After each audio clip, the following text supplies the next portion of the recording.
Comma वाला sentence होता है उसको हम रिपोर्टिंग स्पीच बोलते हैं, और जो इन्वर्टेड कॉमा के अंदर किसी भी प्रकार का सेंटेंस होगा उसको हम रिपोर्टेड स्पीच बोलते हैं। क्या बोलते हैं? Reported speech. चलिए, स्वागत है आपका हमारे channel DK English online classes में। तो देखिए, आज का जो वीडियो है उस वीडियो में हम नरेशन से जुड़ी हुई मुख्य बातें आपको बताएंगे, और आपको हम ये भी बता दें कि नरेशन चाहे वो 9th क्लास हो, चाहे आपका 10th क्लास हो, या फिर आप 11th क्लास के स्टूडेंट्स हो या 12th क्लास के स्टूडेंट्स हो, नरेशन और दूसरा एक चैप्टर है हमारा एक्टिव वॉइस और पैसिव वॉइस, इनके रूल्स हर एक क्लास के लिए सेम रहते हैं, बस एक्सरसाइज के जो सेंटेंस होते हैं वो अलग अलग होते हैं।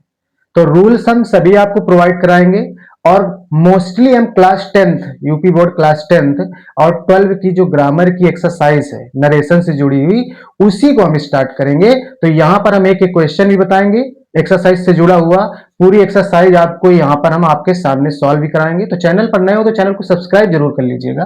तो चलिए हम लोग बढ़ते हैं नरेशन से जुड़ी हुई कुछ मुख्य बातें, जो विशेष चीजें आपको जानना पहले अनिवार्य है कि नरेशन का कोई भी क्वेश्चन आप सॉल्व करें तो उसको सॉल्व करने से पहले जो अहम बातें हैं उनको जानना बहुत अनिवार्य है। तो देखिएगा बहुत ध्यान से। तो देखिए, जो नरेशन हमारा होता है उसे हम डायरेक्ट या इनडायरेक्ट स्पीच भी बोलते हैं। तो अगर कोई भी क्वेश्चन आपका डायरेक्ट इनडायरेक्ट का आ जाए तो रूल्स आपको समझाए जाएंगे, तो वो तो आप रूल्स के मुताबिक एक्सरसाइज सॉल्व करेंगे, वीडियो आप तक जरूर पहुंचेगा। इसके बाद उससे पहले जुड़ी चीजें क्या होती है कि कोई भी डायरेक्ट स्पीच का वाक्य दिया हो। देखो, स्पीच दो प्रकार की होती है, एक डायरेक्ट स्पीच होती है, एक इनडायरेक्ट स्पीच होती है। तो जो हमारा क्वेश्चन होता है, सबसे पहली चीज जो हमारा कॉमा और इन्वर्टेड कॉमा वाला क्वेश्चन, ये जो पूरा क्वेश्चन होता है, ये पूरा क्वेश्चन लिखा हुआ है, इसे हम डायरेक्ट स्पीच बोलते हैं। क्या बोलते हैं? डायरेक्ट स्पीच बोलते हैं। अगर इसका हम आंसर बना दें, अगर मान लो इसका हम आंसर बना दें, तो वो जो पूरा आंसर होगा वो हमारा इनडायरेक्ट स्पीच कहलाएगा। तो डायरेक्ट स्पीच जो हमारे क्वेश्चन होते हैं और वो क्वेश्चन का जो आंसर होता है उसे इनडायरेक्ट स्पीच कहते हैं।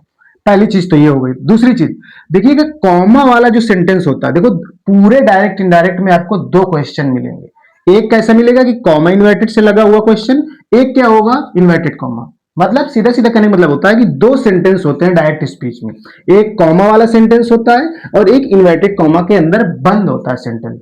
और इन्वर्टेड कॉमा के अंदर जो सेंटेंस बंद होता है वो आपका असर्टिव भी हो सकता है, इंट्रोगेटिव भी हो सकता है, एक्सक्लेमेटरी हो सकता है। जितने भी हमारे सेंटेंस होते हैं किसी भी प्रकार में यहां पर दिया जा सकता है। अगली चीज क्या है?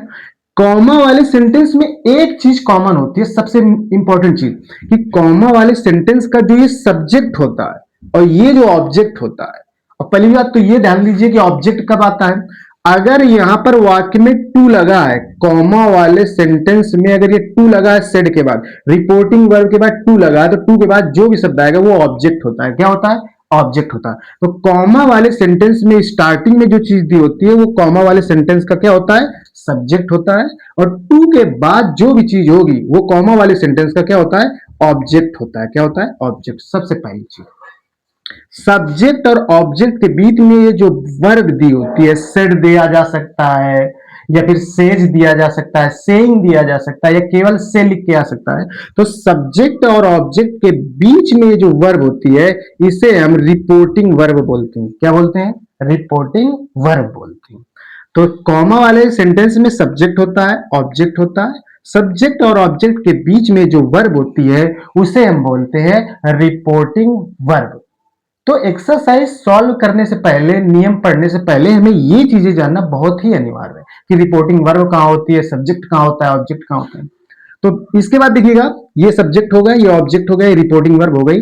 और कॉमा वाला अगर हम पूरे सेंटेंस की बात करें, जैसे लिखा है यहां पर ही सेड टू मी, तो ये जो पूरा सेंटेंस होता है कॉमा वाला, पूरा जो कॉमा वाले वाक्य में ये लिखा है पूरा ही सेड टू मी, तो कॉमा वाले पूरे होल सेंटेंस को बोलते हैं रिपोर्टिंग स्पीच। क्या बोलते हैं?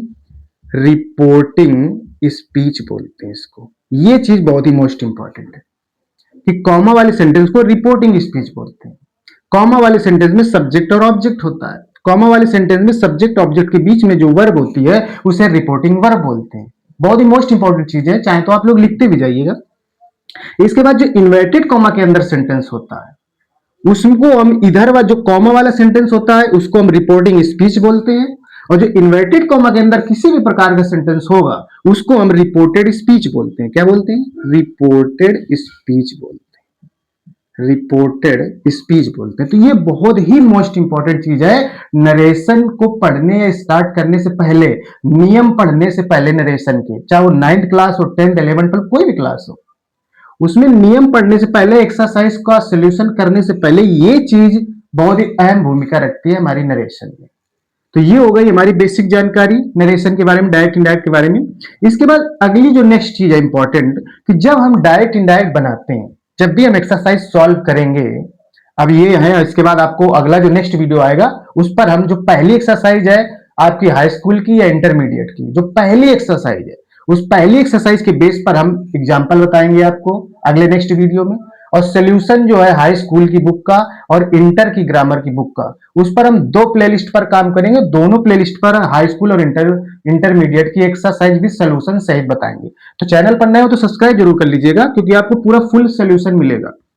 इसके बाद दूसरी चीज क्या होती है कि हम जितने भी डायरेक्ट इनडायरेक्ट करते हैं शुरू से लेकर लास्ट तक पूरा किसी भी क्लास का, उसमें एक चीज कॉमन क्या रहती है कि कॉमा वाले सेंटेंस का कभी सब्जेक्ट और ऑब्जेक्ट कभी नहीं बदलता है। सबसे मोस्ट बहुत इंपॉर्टेंट चीज है, ध्यान से देखिएगा, समझिएगा कि पूरे डायरेक्ट इनडायरेक्ट में कोई भी आप क्वेश्चन उठाकर देख लीजिए किसी भी क्लास का, कॉमा वाला जो सेंटेंस होता है उसमें कभी भी जब हम उसका इनडायरेक्ट बनाते हैं तो उसका सब्जेक्ट और ऑब्जेक्ट कभी चेंज नहीं होता है। चेंज अगर होगा तो रिपोर्टिंग वर्ब चेंज होगी, चेंज अगर होगा तो इन्वर्टेड कॉमा के अंदर जो सेंटेंस लिखा है वो चेंज होगा, या फिर कोई प्रोनाउन इन्वर्टेड कॉमा के अंदर है वो बदला जाएगा।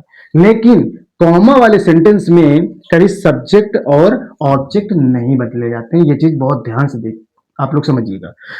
तो ये चीजें एक बार हम फिर आपको रिवाइंड करा दें, एक बार फिर से ध्यान दीजिएगा कि जो डायरेक्ट इनडायरेक्ट होता है उसमें दो प्रकार की स्पीच होती है, एक डायरेक्ट स्पीच होती है, एक इनडायरेक्ट स्पीच होती है। जो कॉमा वाला सेंटेंस होता है, इन्वर्टेड कॉमा वाला सेंटेंस होता है, उस पूरे होल सेंटेंस को हम डायरेक्ट स्पीच बोलते हैं। जो उसका हम आंसर बनाते हैं, कोई भी आप डायरेक्ट इनडायरेक्ट का क्वेश्चन ले लीजिए, उसका हम जो भी आंसर बनाएंगे वो हमारा इनडायरेक्ट स्पीच होता है। कॉमा वाले सेंटेंस में सब्जेक्ट होता है, ऑब्जेक्ट होता है, जैसा कि यहां पर दिखाया गया है, सब्जेक्ट ऑब्जेक्ट। ऑब्जेक्ट हमेशा, अगर कॉमा वाले सेंटेंस में ऑब्जेक्ट दिया है तो टू के बाद ही जो शब्द होगा वही हमारा ऑब्जेक्ट होगा। अगर वाक्य में टू नहीं है तो फिर ऑब्जेक्ट भी नहीं आएगा, फिर वहां सेट में ही कॉमा लग जाएगा, फिर रिपोर्टिंग वर्ब यहां पर जो दी होगी उसी में कॉमा लग जाएगा, आगे सेंटेंस लिखा होगा। ये चीज ध्यान दीजिएगा। दूसरी चीज, सब्जेक्ट और ऑब्जेक्ट के बीच में जो वर्ब होती है उसे हम रिपोर्टिंग वर्ब बोलते हैं। क्या बोलते हैं? रिपोर्टिंग वर्ब बोलते हैं। कॉमा वाला जो पूरा सेंटेंस होता है उसे हम रिपोर्टिंग स्पीच बोलते हैं, और इन्वर्टेड कॉमा के अंदर जो सेंटेंस लिखा होता है उसे हम रिपोर्टेड स्पीच बोलते हैं।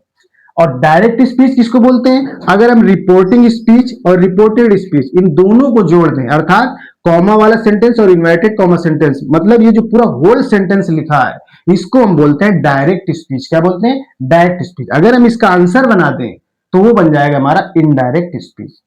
तो आज की वीडियो में हम जो नरेशन की जो बेसिक पॉइंट स्टार्ट करने से पहले जो मोस्ट इंपॉर्टेंट जानकारी थी वो आज की वीडियो में आपको बताया। अगर वीडियो अच्छा लगा हो तो लाइक जरूर कीजिएगा।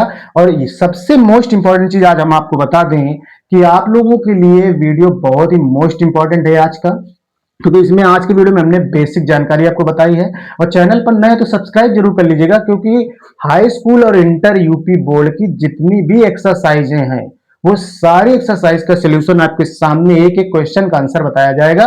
तो वीडियो को आप लाइक कीजिए, शेयर कीजिए, और चैनल पर नए हो तो सब्सक्राइब जरूर कीजिएगा, क्योंकि इससे आगे आने वाले जो भी वीडियोज होंगे वो आपके लिए सबसे most important video for board exam 2027 के लिए।